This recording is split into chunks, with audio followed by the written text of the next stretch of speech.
Hey everybody, this is Kirk Martin, founder of Celebrate Calm. Welcome to the Calm Parenting Podcast. And if you ever needed calm, now's probably the time. So we'll be doing a series of podcasts, newsletters, blog posts, everything we can think of to help you out given this new world that we're living in with the coronavirus. Because we want it to be a very purposeful, intentional time. And we're looking at this as a big opportunity. I know right now there's a lot of fear and anxiety, but we're going to try to walk you through this on many different levels. I'm not going to hit everything on this first podcast, but I want to do this in a very logical way, in a way that kind of builds so that you can have a plan for your family. And we can actually use this to our advantage as families in many, many, many different ways. So we are going to have a webpage. It'll be celebratecalm.com. And then you do that little / thing, coronavirus. And on there, our plan is to have lots of little tips, a lot of strategies that you can use, links to different podcasts, and anything else we can help you with. So there's a lot of fear and anxiety out there. It was very interesting. We were on the road for the last 2 weeks, actually speaking New York, New Jersey, Northern Virginia, D.C., all over the place, military families, all kinds of different people. And nothing was really hitting until Wednesday and Thursday night. But Thursday night especially, we didn't know if anybody was going to show up to the live event. And as it was, we had a huge crowd, and it was awesome, one of the best nights we've ever had. And but you could really feel things turn. And what we talk a lot about is the fear and anxiety, right? There's so much anxiety. Anxiety is caused by unknowns. And that's what trips your kids up so much, because they have such busy brains. And everything feels like it's out of their control. And that's why they're controlling and bossy. And you can't play board games because they cheat, change the rules of the game, and quit all the time. And it's why they struggle with new experiences. And so if you know our stuff, you know that one of our favorite tools to use with anxiety is wherever you're taking your child, have another adult give your child a job to do. Because then when he wakes up in the morning or he's going to that new Taekwondo place, his focus isn't on all the unknowns and things he can't control. It's on doing his specific job to do. So we're going to get into that a little bit today, what you can do as a family using that kind of mindset. The other thing is this: anxiety causes us to be extremely inward as human beings. And that's why you're seeing the shelves emptied of toilet paper. And so you'll see people stocking up, getting like a year's supply of toilet paper. And so you get very inward and you're like, well, what if? And you start not to think about other people. And so there are people who have a year's supply of toilet paper, and there are other people who are going to run out. And so part of what drove me to be calm, besides restoring my relationship with my son at first and later all the relationships, right? Because it impacts your marriage, your kids, all of your relationships, and your relationship with yourself, is that I had so much anxiety. My whole world was about me. Everything I did was about managing, not really managing, but satisfying my own anxiety. So the fact that you lecture your kids all the time isn't really about your kids. It's about your own anxiety over your child's future, because you don't see them living up to their potential, and they're capable of doing so much more. And so you lecture them and you get on them and you try to micromanage their lives, and it ends up having the exact opposite result. And it hurts your relationship with your child, because it's all about us looking inward. So part of being calm is learning how to control your own anxiety, so that, watch how this works. Now, because I've satisfied and I'm calm my own internal anxiety, now I can look outward. See, now when my child is melting down, instead of making it about me and how frustrating that child is to me, and how when he doesn't do his homework, it affects me, instead, I can look outward and actually help my child, and how I can help other people, right? Because we don't want to have this spirit of fear and anxiety. I want my calm family, all of you listening, to be people who walk around with more of a spirit of peace inside, of love, of looking outward toward other people, of having a sound mind, of being the calm, rational ones who can actually come up with solutions during this time, so that we're not contributing to all of the panic and all of the anxiety. We can take this seriously. and we can attack it head on. But instead of being hostage to it, here's my goal for you. And this is the goal of this podcast. This is the first thing I want you to listen to. This is the first thing I want to do. Let's be purposeful. Let's be intentional, because some of you, we're going to go through all the different variations. Some of you are going to have your kids home from school for the next 2 weeks, next 6 weeks, next 4 weeks. It may be longer than that. Some of you are going to be working from home. Some of you have a situation where one of the spouses works from home, and he or she is used to being quiet around the house while the kids are at school. Guess what? That's gone. So what are we going to do now where we're all jammed together and we have reduced mobility out to go do things? Because it's not like, oh, well, let's just go to a theme park and let's just go to museums. They're all going to be shut down. So you're going to be together a lot. So let's have a goal. So I encourage you. Here's the first podcast. Here's your first goal. Write down 3 goals, at least 3. Maybe not too many. Don't do 2. 3 goals. In the next 2, 4, 6 weeks, whatever time this is, that all of this is going on, and it could go on for months, who knows? Let's have some purposeful goals. Let's write those goals down, because look, the anxiety is all about the unknowns. Let's counter that by having a plan. So I this morning, just wrote down 8 goals. There are probably 50 other ones. But let's go with some goals, and I'm going to take these in future podcasts. We will flesh these out a little bit. Here's a good one. What a great time to learn about your child's natural learning style. How does your child learn best? See, all through the school year, everything's busy, and we're too busy and we don't have time for things because we've got school and extracurriculars, and you're working your job and you're doing all these things, and we don't have time to do anything. This may just be a gift to you to slow down your life and learn, how does each of your children learn best? Because we have time now when you're at home to actually learn this, to experiment with different things. See, in the classroom and at school, it can be tough to do this. Now, we show teachers how to do that in our teacher training, but it's tough to figure that out because they all have to do the same thing. But at home, you can experiment with giving your kids, saying, how do you learn best? Do you learn best laying upside down off the sofa doing your math work that way? Do you do best laying on the floor, listening to music, eating a snack while you're doing it, doing your schoolwork outside, doing it in a closet, doing it after you've done exercise, working in spurts, using momentum, managing your energy? Look, this is a huge insight about managing your energy, not your time. So there's a goal. Over the next few weeks, I'm going to study and observe and experiment with my kids and see how their brains actually work best. That's what we teach through that ADHD University program, and why it's so helpful is we go through that of, how do your kids' brains work? Figure this out now. Then when they go back to school, you'll have some tips for the teachers, and you'll know for homework time. Hey, my son does his homework best when he's laying upside down.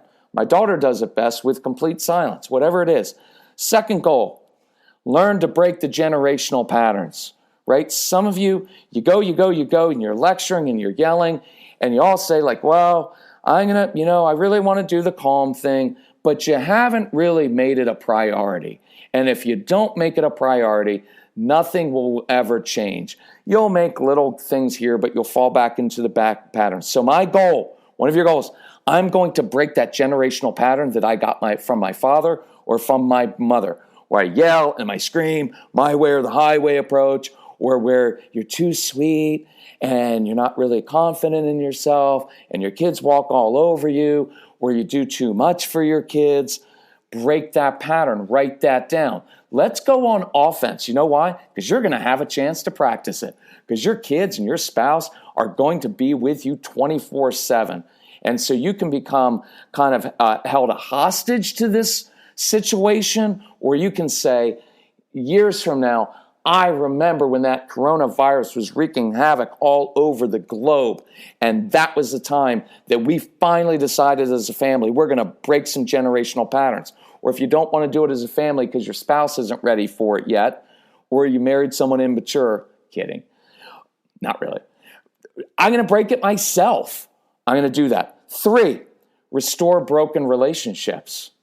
You've got broken relationships because you've misjudged your kids' motives and you've been on them possibly. No blame, no guilt here. Just own it.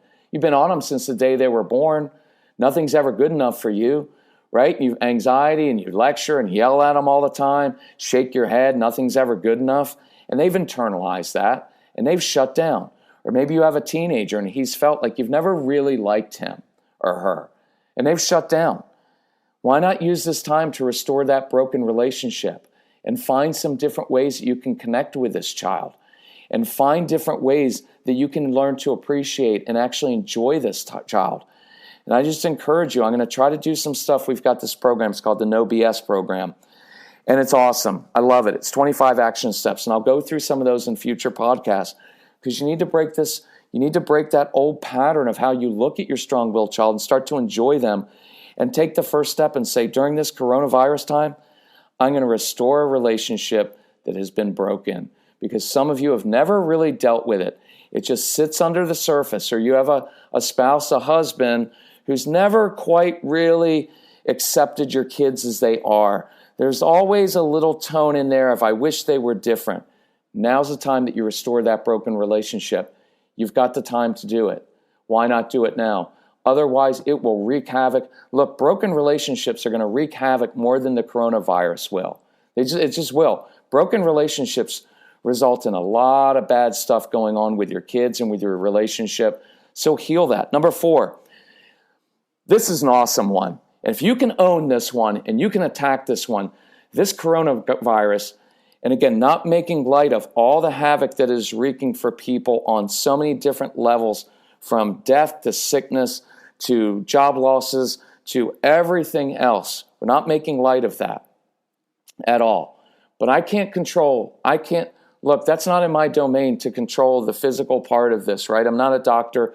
There are plenty of good voices out there. Do the right thing. I'm not going to repeat that. You've heard it from a million people. Here's my domain now, what I can actually have some impact on. Break the addiction to screens once and for all. Are you finally tired of it? Right? Because people complain, oh, my kids all the time. You ready to do something about it? Here's your opportunity. And I know what you're thinking. Opportunity? Our kids are going to have 20 hours a day where they have nothing to do, so I'm going to put them on their screens. And I get that. I get it. We homeschooled Casey for a while, so we know what this is like. We had 1,500 kids in our home. We spent days after day after day after week with kids, 8, 10, 15 kids like this in our home. And guess what? They weren't allowed to get on their screens. I know how hard it is, but you can do this. Why not use this as an opportunity to actually break that addiction to screens in your home? I'm going to do a podcast. We'll go through some ways to do that. But why not make that a goal? How cool would that be if you came out of this next however long it is and your kids and you had alternatives and didn't fight over screens all the time? Number 5, serve others. How can you serve others? There's some elderly neighbors that are much more vulnerable than many of us are. And they're afraid. Like my mom's 85 and my stepdad's 84. I don't want them going to Walmart to get their stuff and to Giant and the grocery store, Wegmans, where they live. Fortunately, I have an awesome brother that lives up there, and he's going to serve them and help them. But maybe there's some neighbors in the neighborhood that need some help. Heck, maybe there's some people who run out of toilet paper, and if you hoarded 2 years' worth, maybe you can have a little, instead of a lemonade stand, you can have a little paper towel stand or little toilet paper stand and just put it out on the corner and say, hey, we stocked up, we've got enough. Honor code, if you're running out, this is for you, and if you want to leave a donation for it, we'll donate that to a local charity that's helping homeless people or helping people struggling with cancer, whatever it is you want that means something to your family. How cool would that be? For my Christian and religious, Jewish, Muslim friends out there whose purpose is to live a life that gives out, how cool would that be? That you become a refuge for people during this time, a place where you look out for other people. Maybe you leave a note because you don't want to, infect other people with your nasty breath and whatever you have or catch theirs. You can leave a note, wipe it down, but leave a note on their doorway and say, look, I've got 3 kids. They can do yard work. They can do stuff for you outside. If you're an elderly neighbor and you need something, here's my email address. Just email me, right? Email me what you want from the grocery store and we'll deliver it to you. We'll just leave it right on your doorstep, right? And then if you want, you can leave us the money for it in an envelope so you don't even have to interact with us if you don't want, right? Be creative. Look, you guys, this almost made me cry when I was thinking about this for this reason. You guys have kids, strong-willed kids, and strong-willed kids, I know they're very, very difficult, but they have big hearts. Why not let them shine right now? Challenge them. What can we do as a family to serve? You've got a big heart, never toward me as your mother or father, but you have a big heart. How can we serve other people, right? How can you fix things around people's homes for them or outside? What can you do to rake up their leaves, right? To do yard work. Some of your kids, that's how you could use the energy. Homeschooling families. You're used to homeschooling. So why not reach out to some other families and say, here are a few things in a humble way. Here are a few things that we've learned that work really well for us while we're homeschooling, right? That would be a cool thing to do. Number 6, build some new patterns, right? Build some new patterns in your home. Here's a good one, self-respect. Moms out there who do everything for everybody else and nothing for yourself, that's your issue, so why not break it during this time? Why not start telling the kids, say, look, we need to build some new patterns in here. I do everything for everybody else, and that's selfish of me, because when I do that, what happens is I get very, very resentful and I lecture you and I walk around saying, after all I do for you, even though that's kind of a manipulative thing, because I did everything for you, you owe me. See how that works? Now you can be honest with them and apologize to your kids and say, I've been selfish by doing everything by myself. Part of it is my own control issues. Part of it is I haven't had the self-respect to stand up for myself and ask that you guys do things for me. So we have time now. You don't have extracurriculars. You can't go hang out with your friends all the time, and you're not going to sit on your iPhones all day long, right? You can do a few TikToks if you want, but you know what we're going to TikTok? We're going to TikTok you starting to work and do some things around the house and cook dinner. And guess what I'm going to do? A couple nights a week, I get the night off from cooking dinner. Guess why? Because I just ordered a really cool book from Amazon. And I haven't read a book in years. I haven't done anything for myself in years. So guess what I'm going to start doing? While you guys are fixing dinner. And yeah, I know, strong-willed child, you're not going to follow directions and you're not going to clean up. Because that's true, Mom and Dad. They're not going to clean up. So chill. There's something to work on, your own little control and perfectionism issues. Right? Because what happens? Your kids are going to cook dinner for you and do this cool thing. And some of your kids are going to come up with a cool idea and they're actually going to create a menu. And they're going to create this whole dining experience, which is awesome because many of your kids are going to make money off of cooking one day. So use this as an example. And they're going to do all this cool stuff, make this really cool meal. And all you're going to say is, nice job, but you guys didn't clean up nicely. And you'll ruin the whole thing. Look, I'll just tell you, I know these kids. They're not going to clean up. They're not going to do it to your satisfaction. So just be grateful, enjoy the meal that they made, and love on them and encourage it, and then just clean up as a family. Or you clean up, right? Just relax. But now you're sending the message, while you guys are in there cooking dinner, I'm going to sit in here and I'm going to read my book. And I'm not going to do everything for you. Now, I know some of you have toddlers, so come up with other little things that you can do while your toddlers are doing their little stuff and while they're sleeping, if they ever do, right? But start to break that pattern and create new traditions where after this is all done, once or twice a week, the kids cook for Mom. Or maybe it's this, or maybe one night a week, it's kids cook for Mom and for Dad. And then one night a week, depending what your pattern has been, whoever's been cooking, Dad and the kids serve their Mom. How beautiful is that to teach your kids? Number 7, I just kind of mentioned this, but learn some new skills. Learn some new skills. You're going to be stuck together for weeks, maybe months. Who knows? Learn something new. Maybe you all learn a foreign language together, right? Maybe each person in the family comes up with a goal for one new thing they're going to learn. Maybe it is cooking. Maybe this is the opportunity where you get to teach your kids how to cook, how to fix things around the house. Dad teaching how to grill out, how to, by the way, go get propane before it's all gone. That was a note for me, for our family. But don't buy like 8 tanks, please. So look outward. Or if you buy an extra tank, keep it for when that neighbor calls you and says, we ran out of propane. Hey, guess what, my friend? We're planners. We're a little bit OCD. We're hoarders. So you can have my tank, right? Or when they call, if you've hoarded the toilet paper, keep some in reserve so you can give it out to people when they need. How awesome is that? That preaches a whole lot louder than most of the other stuff you've been yapping about. So, true. So, maybe teach them cook, teach them fix stuff, teach them how to do stuff around the house, and everybody learns a new skill. Here's a cool one. It's one of the best insights. I think it's one of the steps on that No BS program is allow your kids to teach you something. That's awesome because kids love that. Number 8, this is going to be tied in a little bit to the breaking the screens thing, is learn some new things outside. Start exercising. If the weather's getting nice, unless you chose to live in a horrible place with a horrible climate, but I'm kidding. But if it's starting to get nice, it's March-ish, and so get outside. Start doing some things together as a family. Get those bikes out. Are your kids going to be like, yay, I can't wait to go? No, but you're the leader in the home, so start leading. And do those things that you didn't have time to do before. Do treasure hunts out in the neighborhood. Hide stuff in the woods. If you live in a place, your woods are like 8 trees in the backyard, right, in your neighborhood. But hide some stuff. Make them dig up stuff, right? Be creative. Go for hikes. You can do that stuff now. Get out and do that and start creating some new patterns. But the point is, let's go on offense. Let's have a plan. Let's write down 3 goals and let's start working toward those goals.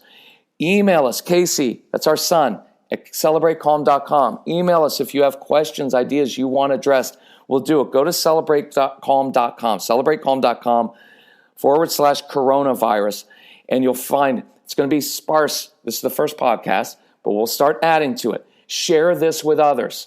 I don't want to spread panic right now. I want to spread calm, and I want us to be purposeful. I want us to people who spread good things, who do things for other people, who serve people, who use a time of anxiety to actually counter that, and we become lights, and we become the Celebrate Calm people, become those people who during trying times were the people who would manage their own anxiety so they could look outward and they could help other families and people in distress and people who need your help. We are the ones who can change this, and you can actually use this to change your family. This is a great time to do it. Let's not be fearful and be anxious about it. Let's control what we can control. And these 8 things, and there are 50 other things, you and I can control. So spread this podcast. Tell people about it. Email us with questions. We are not traveling for a few weeks, and so we have time. We are going to throw our energy into helping you. I want this to be the greatest time of our lives, that we have broken generational patterns, so you are a new family when you come out of this, and you have learned things about your kids' brains. And so let's do it. Let's do it. For those of you who already have our CDs, right, who already have them, use this as a time. Use the CDs as curriculum.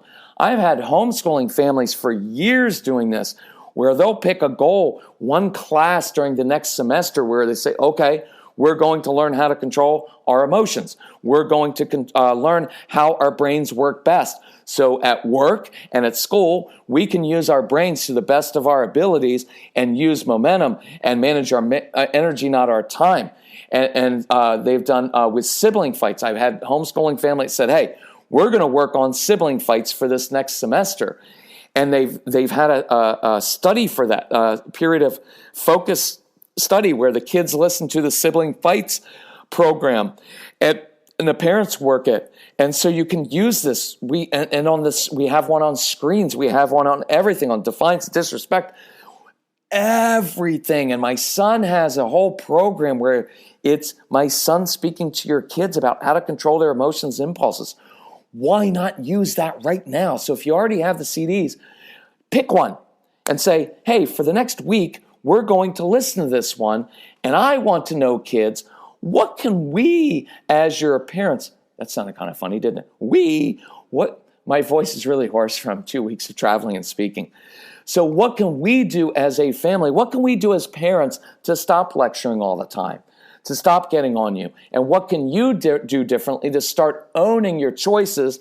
Because as Casey says, our son, to your kids, if you learn how to control yourself, we won't have to control you. That's really cool. So use it. If you don't have the CDs, get them. We have a special birthday sale that we're extending. Why? Because it's an awesome deal and it will change your family. And if you need help financially, if you need help picking out the right programs for your particular family, all you have to do is email Casey at celebratecalm.com, CASEY. He's our son. He'll give you the best customer service on the planet, and it's just email. Or you can call him at 888-506-1871, and nobody's going to get infected. And what will happen is he will help you out. You will have a game plan for your family, and it's going to be awesome. I'm now, by the end of this podcast, I'm excited about this opportunity. I think your family is going to change. I think we're all going to change and come out of this stronger than we were before with a game plan and new ways to help your kids succeed in school. Thank you for listening. Spread the word, spread the podcast. If we can help you, let us know. Love you all. Bye-bye.